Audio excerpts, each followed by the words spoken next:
그날 아버지는 작업복 차림 그대로 상견례 자리에 오셨습니다. 당황스러웠죠.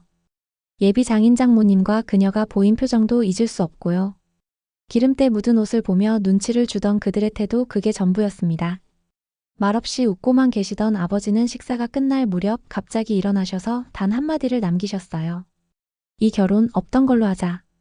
그때까지만 해도 몰랐어요. 아버지가 그렇게까지 하신 이유를요. 그게 제 인생을 바꾸는 시작이 될 줄도 몰랐고요.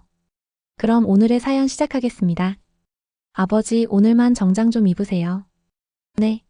아침부터 내가 얼마나 신신당부했는지 모른다. 무뚝뚝한 우리 아버지, 늘 현장 뛰시느라 작업복 아니면 입질도 안 하는 분인데 하필이면 오늘 상견례 날에도 작업복을 입고 나오시겠단다. 정장 입으면 내가 나답지 않잖냐. 그게 무슨 말씀이에요. 진짜 하사실 나는 우리 가족이 좀 부끄러웠다. 솔직히 말하면 아버지가 뭘 하시는지 정확히 말한 적도 없다. 건축 쪽에서 일하셔. 이 정도? 근데 말이 건축이지 맨날 먼지투성이 공사장 다니시고 손엔 굳은 살이 박히신 분이다. 그래서 그 흔한 가족 사진도 찍기 싫어하셨다. 나는 뒤에 있어야 돼. 네가 주인공이잖아. 그게 아버지였다. 하지만 오늘은 좀 달라야 했잖아요. 오늘은 예비 장인 장모님께 인사드리는 날이었으니까. 약속 장소는 시내 고급 한정식집. 그녀 쪽 가족이 잡았다. 미리 가서 자리에 앉아 있으려 했는데 도착하자마자 나는 얼어붙었다. 거기 아버지가 먼저 와 계셨다. 작업복 그대로. 기름때 묻은 네이비색 상의, 낡은 작업화, 그리고 익숙한 캡모자. 아버지 왜 이러고 오셨어요? 공사장 급하게 마무리하고 나왔어. 시간 안 늦으려고 뛴 거다. 진심이신 거 알았다. 그게 문제였다. 그게 더 창피했다. 예비 장모님의 시선이 느껴졌다. 그녀는 입가에서 미소를 지었지만 그 표정의 얇은 위선이 다 보였다. 안녕하세요, 아버님. 많이 바쁘셨나 봐요. 그녀가 그렇게 말했다. 그 말도 어떻게 들으면 걱정 같지만 내 귀엔 비꼬는 것처럼만 들렸다. 그 순간 아버지는 잠자코 앉아 물컵을 들고 고개만 끄덕이셨다. 내가 입이 바짝바짝 말랐다. 자리 잡은 지 5분도 안 돼서 나는 이 자리를 후회하고 있었다. 이건 아닌데 이런 분위기로 결혼해도 되는 걸까? 그런데 그 순간 아버지가 그녀의 아버지를 바라보며 물었다. 따님, 어떤 일 하세요? 그녀 아버지는 잠시 우리 아버지의 복장을 쓱 훑더니 의자에 몸을 기대며 말했다. 아, 네. 지금 대기업 다니고 있습니다. 요즘 같은 시대엔 안정적인 게 최고죠. 그 뒤에 이어진 말은 정말 잊을 수가 없다. 요즘은 부모님 직업도 자녀 결혼에 어느 정도 영향을 주지 않겠어요? 그 말에 아버지가 살짝 웃으셨다. 하지만 그 웃음 평소의 미소 아니었다. 나는 그걸 알아차렸다. 그리고 곧 그 웃음은 조용한 한마디로 이어졌다. 그래서 결혼이 사람 보고 하는 게 아니라 조건 보고 하는 거래로 바뀌었나 봅니다. 식탁에 잠깐 정적이 흘렀다. 그녀는 내 손을 슬쩍 눌렀다. 아버님 오해 없으시게요? 그냥 요즘 분위기 그렇다는 말씀이시잖아요. 아버지는 대꾸하지 않으셨다. 그리고 아무 말 없이 물 한 모금 마셨다. 그때 나는 직감했다. 우리 아버지 이 자리에서 뭔가 결심하셨다는 걸. 그날 나는 식은땀이 줄줄 났다. 괜히 말 꺼낸다 싶었는데 상대방 부모님은 슬슬 우리 집안의 배경을 은근히 떠보려 했다. 아버님은 어떤 건축회사에 계세요? 그녀 아버지가 물었다. 아버지는 여전히 잔잔한 표정으로 대답하셨다. 회사 이름요? 내 이름 딴 중소업체입니다. 내가 대표예요. 그 순간 나는 그녀네 부모님 얼굴에서 대놓고 놀라는 표정을 봤다. 하지만 그건 놀람보단 그래봤자 중소라는 기류가 더 강했다. 그녀 어머니는 물이 담긴 잔을 천천히 내려놓더니 불쑥 말을 던졌다. 아, 요즘은 대표 타이틀도 다양하게 쓰시더라고요. 작은 규모도 그렇게 부르던데 그 말이 끝나기도 전에 아버지가 조용히 입을 다물고 있던 어머니를 바라보셨다. 그리고 다시 그녀 쪽 부모님에게 말하셨다. 작아도 직원 80명 넘게 먹여 살리고 있습니다. 전국의 공사도 여러 건 하고 있고요. 순간 분위기가 싸해졌다. 그녀는 내 무릎을 손끝으로 건드리며 오빠, 아버님 좀 진정하시라고 해라는 식으로 나를 찔렀다. 그 순간 나는 도저히 참을 수 없었다. 아버지가 진정하실 이유가 어딨어? 방금 말씀하신 거 다 맞는 말씀이잖아. 그녀는 순간 얼굴이 굳었다. 그녀 아버지도 그제야 목소리를 좀 낮췄다. 아, 그런 의미가 아니라 그냥 요즘 세상 돌아가는 이야기를 하다 보니 그 말에 아버지가 미소 지으셨다. 그래서 그게 우리 아이 결혼이랑 무슨 상관입니까? 예? 제 딸 데리고 가실 것도 아닌데 이 사람이 어느 회사에 있건 무슨 의미가 있습니까? 그 순간 정적. 그리고 아버지가 천천히 일어나셨다. 허리를 숙이며 한마디 하셨다. 이 결혼 없던 걸로 하겠습니다.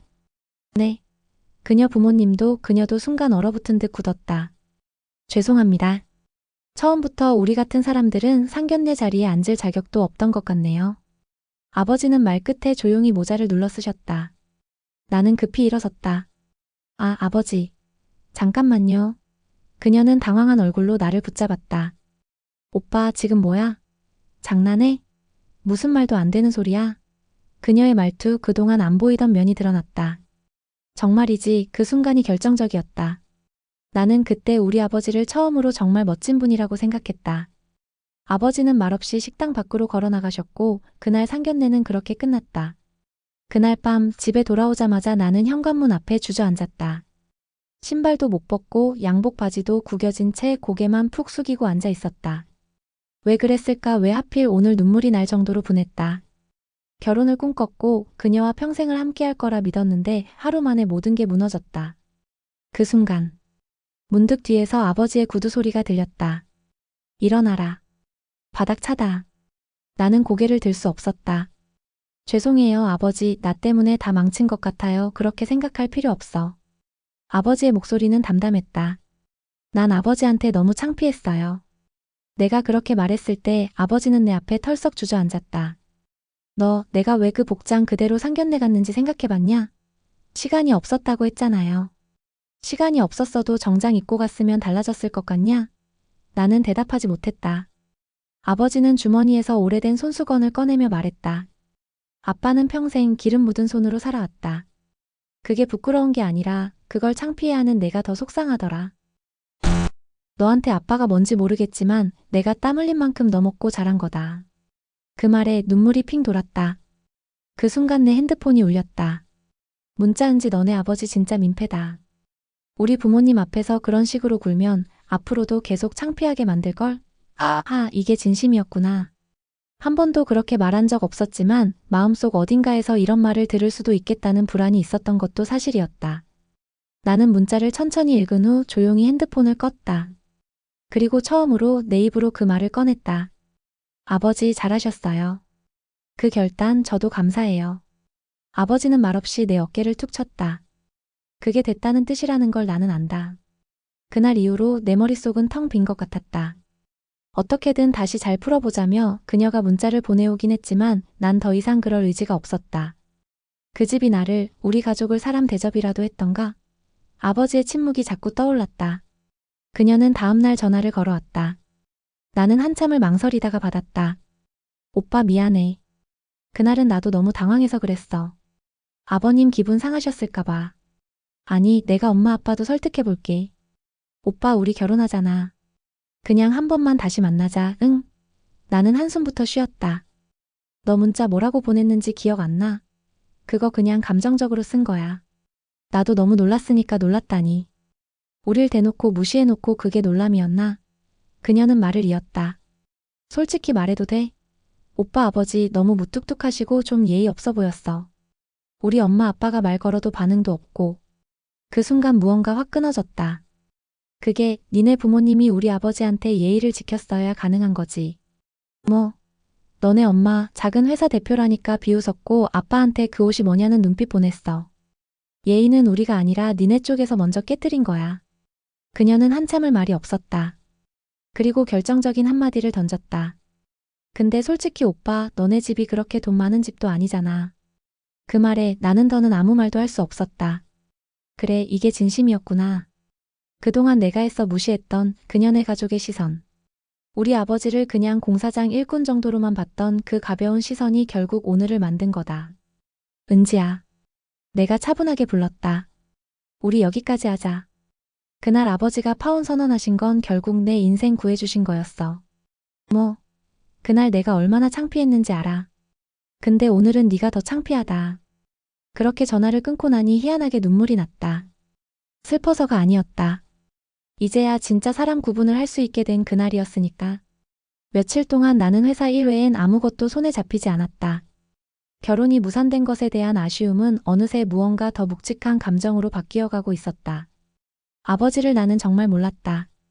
그날 밤 주방에서 물을 마시다가 냉장고 위에 놓인 오래된 상자를 우연히 발견했다.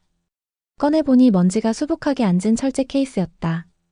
이거 뭐지 호기심에 열어보니 그 안엔 여러 장의 명함이 있었다.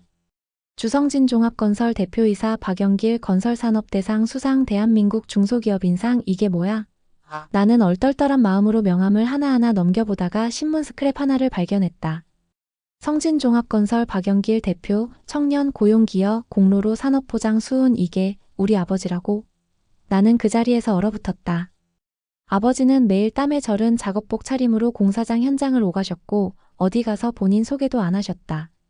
그저 일하는 사람 그 이상도 이하도 아니라고 생각했었다. 근데 그런 사람이 산업포장을 받았다고? 정신없이 상자를 닫고 거실로 나가니 아버지가 조용히 신문을 넘기고 계셨다. 아버지 이거 뭐예요? 내 손에 들린 명함 더미와 스크랩. 아버지는 신문을 천천히 내려놓으셨다. 넌 모르는 게 좋을 줄 알았다. 그런 거 안다고 네가 아빠를 더 존경하게 될 것도 아니고. 왜 숨기셨어요? 왜 한 번도 이런 이야기 안 하셨어요? 그게 뭐 대단한 일이냐? 매일 먹고 사는 게 더 크지. 나는 울컥했다. 그동안 나는 우리 아버지가 가진 작고 초라한 현실만 봤지 그가 쌓아온 크고 묵직한 인생은 외면하고 살았던 거였다. 아버지 죄송해요. 정말 죄송해요. 나는 참았던 눈물을 흘렸다. 내가 그렇게 미안해 한 건 아버지의 명함 때문이 아니라 내가 아버지를 작게 봤던 내 시선 때문이었다. 아버지는 그런 나를 보고 말없이 내 머리를 쓰다듬으셨다. 앞으론 그런 사람하고 결혼하지 마라. 사람 위에 사람 없고 사람 밑에 사람 없다. 그 말이 심장을 찔렀다. 아버지는 내게 그렇게 가르쳐왔다. 그리고 지금도 행동으로 보여주고 계셨다. 일은 여기서 끝나지 않았다. 파혼 이후 며칠 만에 회사 동기 하나가 조심스럽게 말을 꺼냈다. 야, 너네 그 상견례 진짜 파토 났어? 나는 대충 웃으며 넘기려 했다. 근데 그 친구가 말했다. 그 여자 뒤에서 너랑 너희 집안 엄청 까고 다니더라. 뭐라고? 솔직히 좀 충격이야.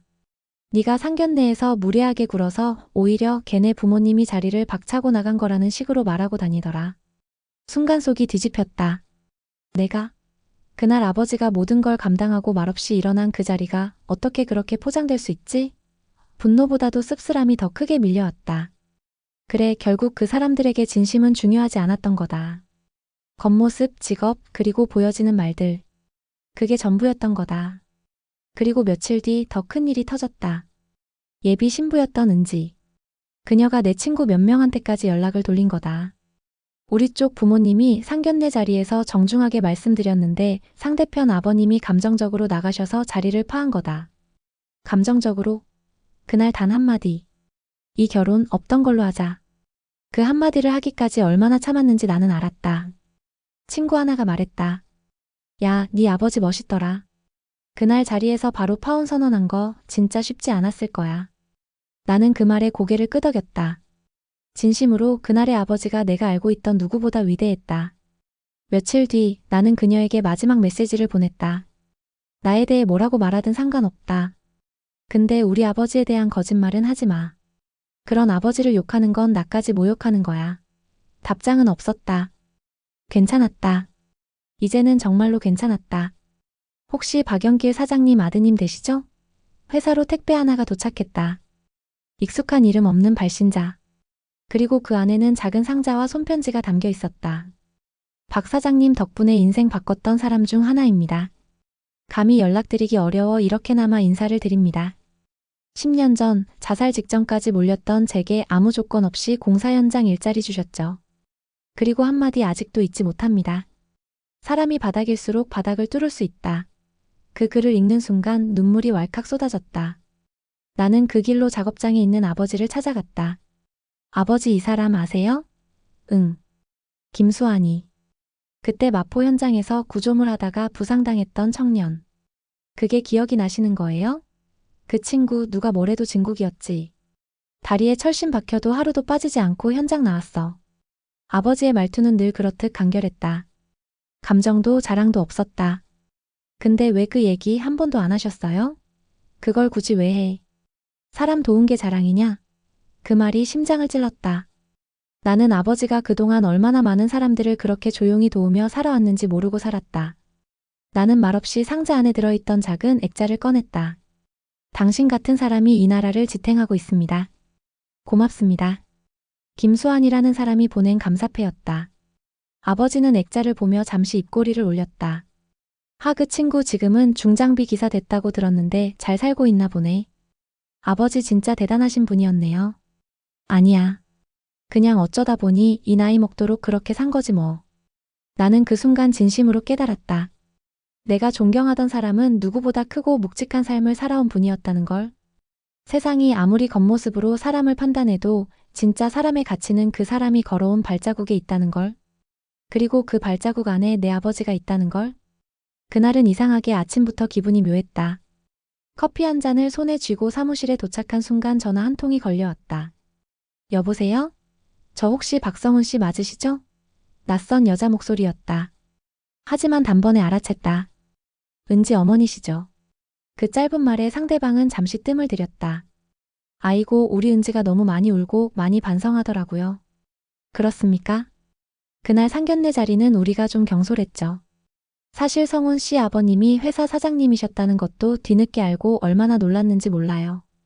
나는 말없이 핸드폰을 바라봤다. 결국 이거구나.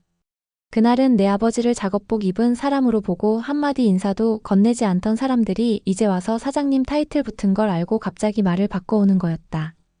성훈 씨, 은지가 아직 많이 좋아해요. 지금이라도 다시 자리를 한번 마련하면 어떨까 해서 그 말이 끝나기도 전에 나는 차분하게 말했다. 은지 씨가 좋아한 건 제가 아니라 조건이었겠죠. 아니, 무슨 그런 말을 처음부터 진심이었다면 아버지를 그런 눈빛으로 보지 않았을 겁니다. 전화기 너머에서 당황한 기색이 느껴졌다. 성훈 씨, 젊은 사람들이 감정적으로 굴면 안 되죠. 그래도 정들었던 사이고 정은 제가 다 끊었습니다.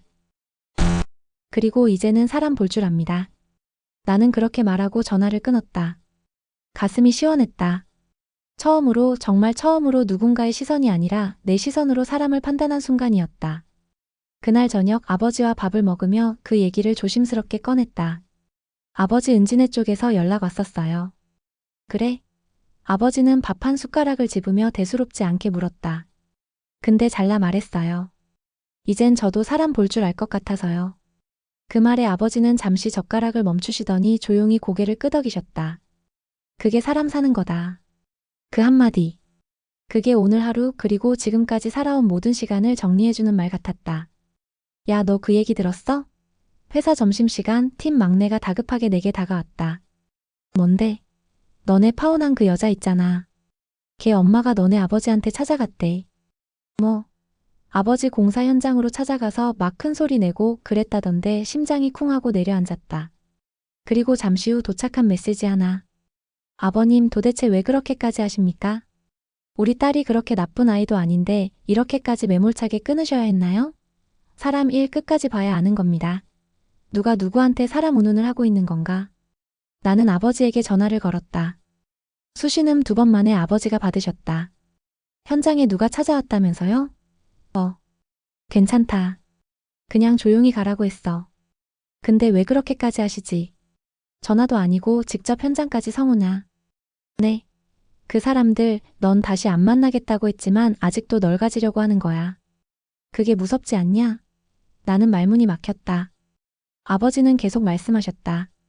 사람이 진심 없이 다가오면 자기 원하는 거 안 되면 결국 흉기로 변한다. 넌 지금 그걸 겪고 있는 거야. 그리고 이틀 뒤. 사건은 또다시 예상치 못한 방향으로 흘렀다.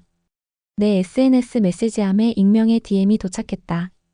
그 집 딸 나랑 같은 동아리였어요. 근데 상견례 날 이야기 다르게 퍼뜨리고 있던데요? 남자 집이 너무 무례해서 결혼 못하겠다고. 그녀는 거기서 멈추지 않았다. 동아리 단체방에 우리 집을 조롱하는 듯한 멘트를 올리고 공사장 사장 주제에 예의도 없다는 식의 글까지 남겼다고 했다. 더는 참을 수 없었다. 나는 바로 그 단체방 캡처를 확보했고 그녀의 직장 HR팀으로 정식 항의 메일을 보냈다. 이건 명예훼손입니다. 사적인 문제를 왜곡해 퍼뜨리며 저와 제 가족의 명예를 훼손하고 있습니다. 공식적인 사과 없으면 법적 대응하겠습니다. 며칠 후 은지 쪽에서 긴급히 사과의 자리를 만들고 싶다며 연락이 왔다. 근데 그 자리는 필요 없었다. 사과는 변명일 뿐이에요. 사람이 잘못을 하면 행동으로 고쳐야 하는 거지 입으로 푸는 게 아니잖아요? 그날 이후 그녀는 조용히 사라졌다. 소문은 그녀가 회사에서도 경고를 받고 이미지에 큰 타격을 입었다는 말과 함께 점점 잦아들었다. 나는 더는 아무 말도 하지 않았다. 말보다 사람의 삶이 보여주는 게 더 많다는 걸 이제는 알았기 때문에. 아버지, 내일은 제가 작업장 같이 가요. 네가 왜? 그냥 요즘은 아버지랑 같이 있는 시간이 좋아요. 아버지는 별말 없이 고개만 끄덕이셨다. 그게 고맙다는 뜻이라는 걸 이제는 안다. 다음 날 나는 처음으로 아버지의 작업복을 입고 현장에 함께 나갔다. 쇳소리, 용접 불꽃, 그리고 굵은 숨소리들. 아버지가 평생을 살아온 공간. 그곳에서 나는 낯선 사람 하나를 마주쳤다. 긴 머리를 질끈 묶은 단단한 인상의 여성. 성훈 씨죠? 사장님 말씀 많이 들었어요. 네. 저 이혜진이라고 해요. 이 공사 현장 관리 맡고 있는 사람이에요. 그녀는 묘하게 낯이 익었다. 그도 그럴게 그녀는 예전에 아버지가 도와주셨던 김수환 씨의 누나였던 것이다. 아버지께 받은 도움 우리 가족 평생 못 잊어요. 아, 그런 인연이었군요. 혜진 씨는 아버지에게 무한한 존경심을 가지고 있었고 나에게도 묵묵히 현장의 기술과 마음가짐을 전해줬다. 그녀와 함께 일하며 나는 깨달았다. 세상은 보여지는 일만 있는 게 아니라 쌓이는 시간도 있다는 것. 그 시간 속에서 진짜 사람의 가치가 만들어진다는 것. 어느 날 작업을 마치고 나오는 길에 혜진 씨가 조심스럽게 물었다. 예전에 결혼 문제로 힘드셨다면서요? 네. 좀 많이요. 저도 그런 아픈 경험 있어요. 그녀는 그날 많은 이야기를 꺼내지 않았다. 하지만 그 짧은 공감 하나가 그 어떤 위로보다 진심이었다. 나는 그제 알았다.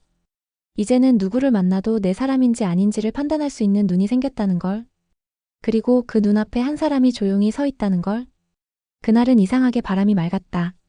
아버지는 여느 때처럼 현장에 계셨고 나는 책상 앞에서 오래 묵혀두었던 사진첩을 꺼냈다. 아버지의 젊은 시절. 엄마와 함께 찍은 사진도 내 유치원 앞에서 찍힌 웃긴 표정도 다 그 안에 있었다. 이걸 왜 꺼냈어? 아버지가 퇴근 후 방에 들어서며 물으셨다. 그냥요. 이제는 아버지를 좀 더 알고 싶어서요. 지금껏 봤으면 된 거지 뭘 더 알아. 그게 아니라요. 앞으론 같이 가는 길이니까요. 아버지는 그 말에 잠깐 시선을 떼셨다. 그리고는 낮게 웃으셨다. 애가 철든 건 좋은데 괜히 나까지 울컥하게 하네. 그 주 일요일. 나는 혜진 씨와 같이 점심을 먹었다. 그녀는 말수가 많지 않다. 하지만 무게 있는 사람이었다. 성훈 씨. 네. 혹시 이제는 뭐 하고 싶은지 정했어요? 나는 잠시 생각하다가 말했다. 아버지처럼 살고 싶어요. 묵묵히 조용히 사람 도우며 살 수 있는 삶이요. 혜진 씨는 고개를 끄덕이며 작은 미소를 지었다. 그럼 그 길에 제가 옆에 있어도 되겠어요? 그 말에 나는 숨이 턱 막혔다. 그렇게 담백하게, 그렇게 가볍지 않게 묻는 사람이 내 앞에 있다는 게 믿기지 않았다. 같이 가면 든든할 것 같아요. 그녀의 눈동자가 따뜻하게 반짝였다. 그 순간 나는 알았다. 사람이란 조건으로 시작하는 게 아니라 방향으로 이어지는 존재라는 걸. 그리고 내가 가려는 방향에 그녀가 있다는 사실이 이젠 참 감사하다는 걸. 그날 아침 아버지는 커피를 한 잔 내려놓으며 말씀하셨다. 성우냐? 네. 그동안 미안했다. 너한테 아버지 노릇 제대로 못해준 거. 그 말에 나는 괜히 눈물이 찔끔 났다. 왜 그런 말을 하세요? 아버지는 제게 세상을 가르쳐준 분이에요. 아버지는 잠시 눈을 감았다가 다시 나를 바라보셨다. 그래도 말은 해두고 싶었어. 네가 날 자랑스러워하니까 이제 나도 너한테 부끄럽지 않은 아버지가 되고 싶다. 아버지는 이미 제게 자랑 그 자체예요. 그 순간 우리는 서로 아무 말 없이 묵묵히 커피를 마셨다. 아무 말 없었지만 그 시간이 우리 부자 사이의 모든 걸 정리해주는 가장 진심 어린 대화였다. 그리고 몇 주 후, 나는 혜진 씨에게 작은 편지 하나를 건넸다. 우리는 서로를 치유하는 존재였고 이제는 서로의 길을 함께 걸어가는 동반자가 되고 싶습니다. 혜진 씨는 편지를 다 읽고 나서 작은 반지를 꺼냈다. 이건 내가 준비했어요. 프로포즈는 꼭 남자만 해야 하는 건 아니니까요. 그녀는 그렇게 말했다. 그 반지는 비싸지도 화려하지도 않았지만 지금까지 받은 그 어떤 선물보다 귀하고 묵직했다. 몇 달 후, 소박한 식장에서 가족과 몇몇 친구들만 모인 자리에서 우리는 조용히 진심으로 서로에게 약속했다. 어떤 조건도 어떤 기준도 아닌 당신이라는 사람 하나만을 믿고 걸어가겠습니다. 아버지는 식 끝나고 나를 따로 불러 말했다. 이제 너도 진짜 어른 됐네. 나는 그 말에 그저 고개 숙여 인사했다. 감사합니다. 그리고 사랑합니다, 아버지. 그 말에 아버지는 고개를 돌리며 입꼬리만 살짝 올렸다. 나는 그 모습이 세상에서 가장 따뜻한 표정이라는 걸 그제야 알았다. 사람은 누구나 상처를 안고 살아갑니다. 하지만 그 상처를 안고도 다시 사람을 믿을 수 있다면 그건 더 이상 상처가 아닌 삶의 선물이 됩니다. 우리는 누군가의 말보다 누군가의 행동이 더 오래 기억에 남는다는 걸 그 따뜻한 증명을 마쳤습니다. 시청해주신 여러분 진심으로 감사합니다. 이 이야기가 마음에 와닿으셨다면 구독과 좋아요 한 번씩 그리고 댓글로 응원해주세요. 여러분의 응원은 더 좋은 이야기로 돌아옵니다. 지금까지 미소한줌 이야기였습니다. 감사합니다.